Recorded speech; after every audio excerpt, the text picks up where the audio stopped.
Okay, Tasslyn, you should be able to take control of everything now. Let's see. Let me just share my screen. There you go. Hey, how you doing? All right, take it away. All right.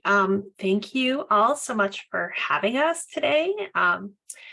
This is using book ban data to support you. And I'm here with my colleague, Sabrina, Baeta, and we work with PEN America. I'm going to try to maintain the slides. PEN America is an organization that stands at the intersection of literature and human rights, been around for 100 years, and we work as consultants on the Freedom to Read team. So the plan of this is to look at some of the data that we have. There's so many lists of banned and challenged books now, but as we know, it's not about the books, it's not about the numbers, but it's really about relationships and community. So this is kind of our path for today. We're going to look at book ban research that we've discovered, reminders for those fighting book bans, and how to build a good defense when book challenges come to your school. And we want to start with this really important point that sometimes gets lost in all of the media. Significant threats to freedom occur in K-12 public schools and focus on children's literature. So you all are in the crosshairs of a big movement, and we want to support you, and we know how hard it is, and we know that this is really about literature that kids need and believe in and hope to often say save their lives. So the majority of it's young adult, and Sabrina's going to go into some of our details. But so lots of people track it, right? Florida Freedom to Read Project, American Library Association, PEN America, like everybody has a different list with different information. And so where are you supposed to go? And what exactly is a book ban? We've thought a lot about this, and I'll pass it over to Sabrina. And she can dig in. Yeah, absolutely. And I'll preface with coming from the previous session that was an ode to women in hip hop.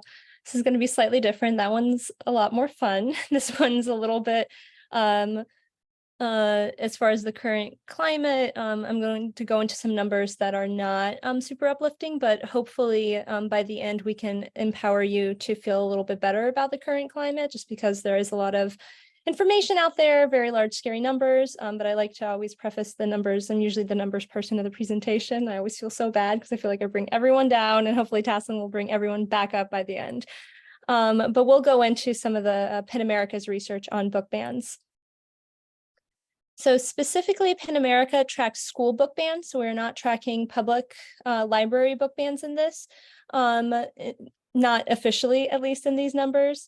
So we're looking at instances where student access to previously available literature materials has now been diminished. So either that's removal from one library, going to another, full bans in the district, pretty much anything where a student could have a book before and now suddenly they can't.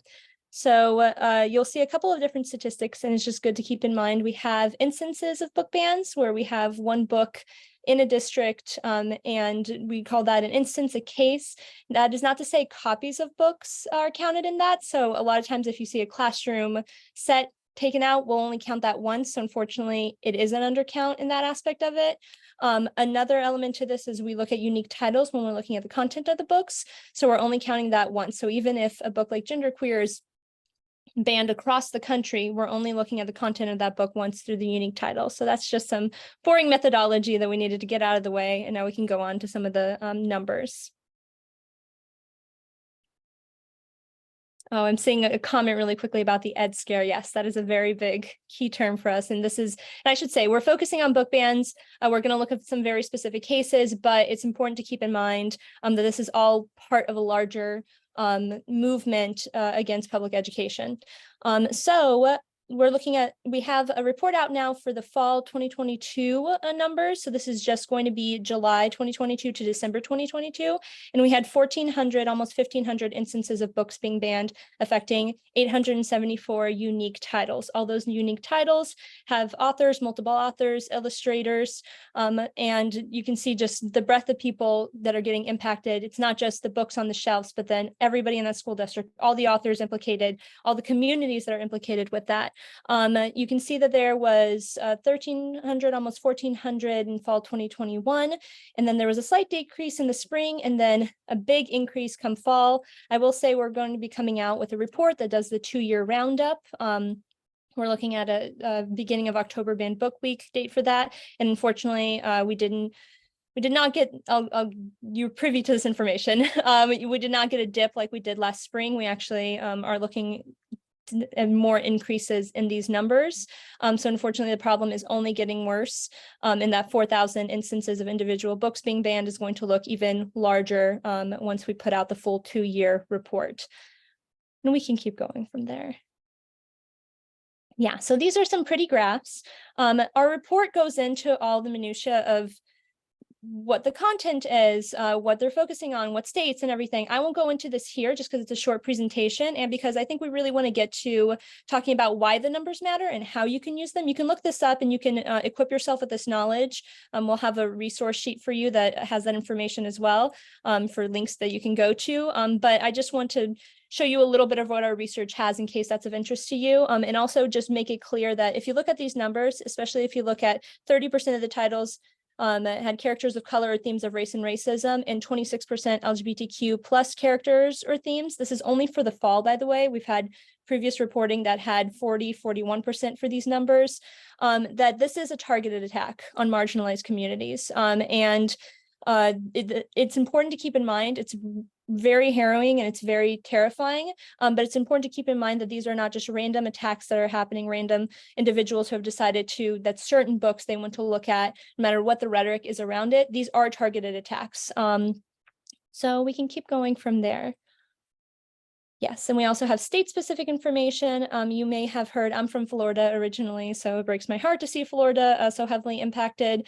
In Texas, you've probably heard, but it is important to keep in mind that this is a widespread problem happening everywhere, that even if the reporting isn't there, it's still happening. So if you think, again, not to terrify everyone, but if you think, oh no, but my school district is probably safe, likely you want to be sure you're watching out for the warning signs, you're equipping yourself. There's no reason not to protect yourselves and already equip yourselves if you're in a position to do so against book banning.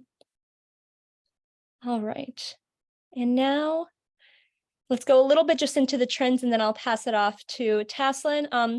So like I mentioned before, these are not just distinct individuals acting away from each other. It's a set of groups with coordinated action that share tactics and share lists.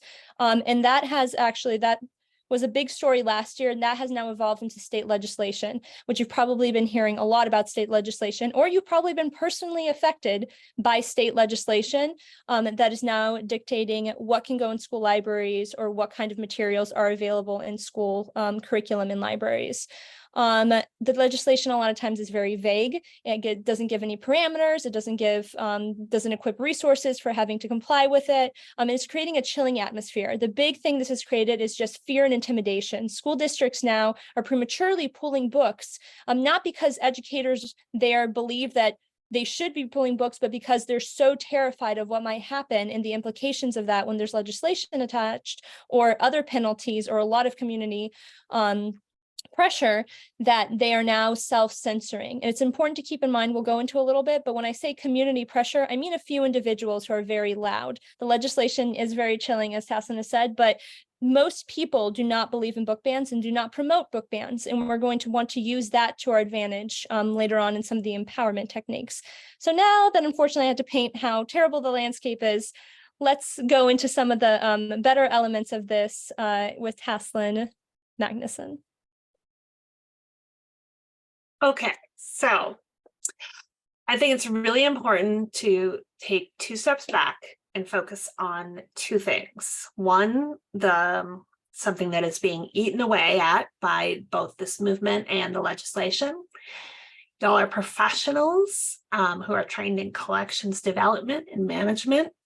Librarians know books and librarians know readers, and librarians care deeply about that and keep that in mind as a goal, like the North Star. This is what we believe, you believe, we all need to believe, and parents and fellow educators need to hear it. The second thing is that we hear a lot about parents' rights. Again, it is definitely a incredible political tag, but parents have always had the power and the responsibility to be involved in their children's education.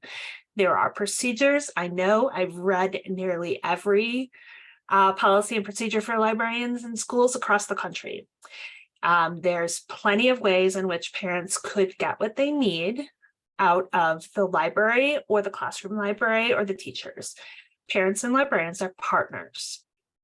And I'm going to keep going with some really key reminders. Policies and procedures are critical. Many of you have them. If you don't have them, you need to have them. They are what will save your life. Following the policies and procedures are what, as difficult as it is, has saved books, kept books on shelves, and insisting on policies and procedures is crucial. Transparency will help. I'm not saying any of these things will stop. Unfortunately, we are in a time where this is coming like a train, and it's coming across the country. But transparency will help. Put those policies on your website, talk about it at back to school night, have conversations with your fellow teachers, with your administration. You are like the policy queens and kings for everybody. You're explaining it to them, you're telling them it, so they know over and over again. When book challenges come, put it on your website. We have some great examples of this, of how this provides transparency, both to what books are under attack and also how the process works. And this really does help. Don't remove the books under challenge. I know that that's a cardinal rule that you are taught in library school and you all are professionals, but 100% we have seen books removed while under challenge because there's so much extraordinary pressure on all of you and on administrations. But whatever you can do to keep those books on the shelves while they're being reviewed, the better off you will all be. So there's a lot of misinformation and rhetoric around book bans. They're calling books pornographic, indecent, harmful to minors. They're calling you groomers. This is all a weaponization of fear. And especially there is an incredible conflation of books with sexual content and have LGBTQ characters with pornography. Rhetoric about porn in schools is also being used to, I can see the chat. Keep looking at the chat. I'm going to look away. Rhetoric about porn in schools has been used to justify the passage of this legislation. And basically, they want to ban any sex in any books, any sexual content, and it could sweep up lots of literature.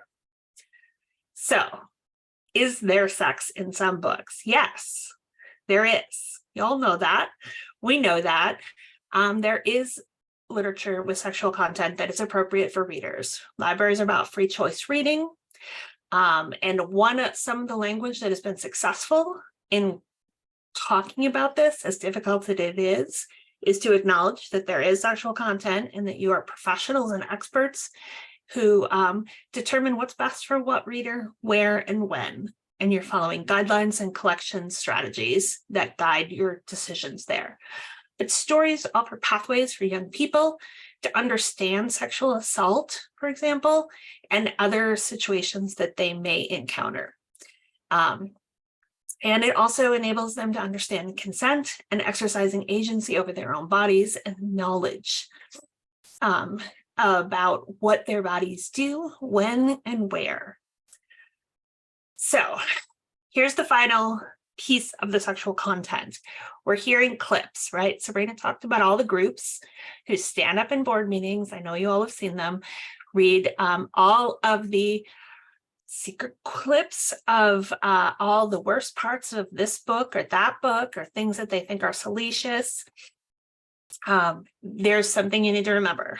There is a legal test for obscenity. It's called the Miller test. I can't remember all the prongs of it, but the essence of it is literature and books need to be evaluated in their wholeness. Everything that's being done publicly to inspire people's fear is about taking the literature apart and evaluating a book in pieces. Literature, by law, needs to be evaluated in its wholeness. And so if you keep that in mind, and there's some great resources online that you can connect to and share with people about what the Miller test is. But the important thing to remember is that literature is whole. So building a defense against book bans. Like Sabrina said, most people don't like book bans. Every library discovered that 95% of Democrats, 80% of independents, and 53% of Republicans are against book bans. You are not alone if you are experiencing book bans. Everywhere where Sabrina and I have researched, where Penn America has researched book bans and found book bans, we find community members working to fight book bans. There are book bans communities. Sometimes they're too late. Sometimes they have organized a little bit late and the books are lost, but they're still organizing, connecting, and developing community relationships to support teachers, educators, and their libraries. So some things that are working, some pressure from authors and other influencers, although we have to say, working with authors, they're very tired. It's been very hard for them too, just like all of you. But it does work to keep books on shelves. Pressure point, social media engagement, national and local attention. But the most important thing is building community, being connected. We are stronger together. And the best movement to defend books are parents, students, educators, and all of you. We can do better together. Trying to watch my time too. A lot of times we get asked, should we speak out? And so coordination with speaking is critical, just like the folks against books are coordinating speaking and reading salacious quotes. They are coordinating your response is critical. Write your remarks down, have really clear expectations and training about what it might be like in that room when you speak. It can be very, very difficult to speak at a microphone, and employees of a district must always check their policies and procedures to make sure you're not be penalized for speaking out at a board meeting. Your job, your role, your life is the most important thing in all of this. And if you can't speak publicly for whatever reason, that's okay. There's so many ways to help. You want to have conversations ongoing with your administration, your educators who might be allies. You want to look for parents who are interested in supporting the library, supporting you, supporting their students. National organizations, professional organizations, unions have been involved. Students have said some of the best responses. We don't want them to have to be there. I wish that some of those adults and mothers like me had stepped up a little faster, but students they know what's going on and they're advocating for books because they read these books and they save their lives and they love these books. Be prepared. This is the most important thing you can do as a media specialist and a librarian. Talk about the possibility of these challenges before the reality comes to your district. In some shape or another, this movement will come to your district. And you want to be prepared and make a plan, rehearse the plan, have conversations about the plan. We have seen people taken surprise because they thought they lived in a safe district. No district is safe from the weaponization of fear, the weaponization of racism, the weaponization of oppression. And so we have to be prepared and ready to have these conversations. So what can our allies do? Activate that community, draw from your personal and professional experiences when you talk to people. I always tell people the easiest way to start talking is to say, I read that book. Here's what I loved, over and over and over again. Just keep sharing it with people.